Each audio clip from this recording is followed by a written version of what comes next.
This content is not for entertainment purposes, so if you're here for entertainment, this isn't it. I want to show people a problem. I'm not sure if it's like something with the dish TVs themselves or what I actually suspect, these STB boxes. The STB boxes are also dish.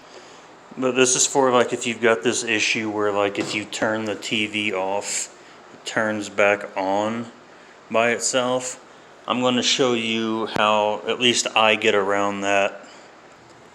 So what I'll do is I'll unplug the TV cord so the TV goes off, and then any like peripheral, like any other cords that are attached to the TV, go ahead and undo them.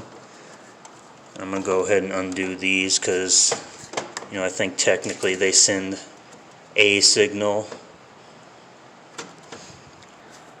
So after all the cords are undone, go ahead and plug the main power cord back in, and that'll probably make the TV come on by itself. But just turn it off. So we'll turn it off, and it should stay off for us. If you're still having the issue, it might be something that is beyond what I'm going to handle in here. So after you do that, go ahead and one at a time plug everything back in. So each time I attach a cord, I check to make sure that the TV's not on. And it shouldn't turn on, or hopefully it won't for you. It doesn't for me.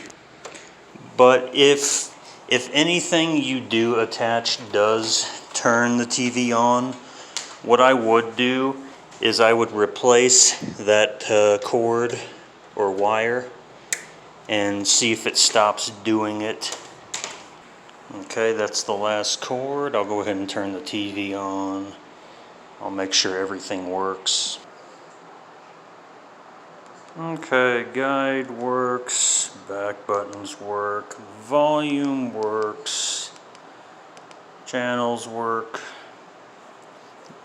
Now here's the moment of truth. We'll turn it off and see if it doesn't come back on. There you go. Hopefully this helped you. If it did, I do kind of need a bit of a favor. I don't know if it's like the TVs themselves doing it or the box that's doing it. So if you've got like a dish TV, or if it's this box and you've also got that, could you leave in the comments which it is so that I actually know? And I would appreciate it, and I hope this helped.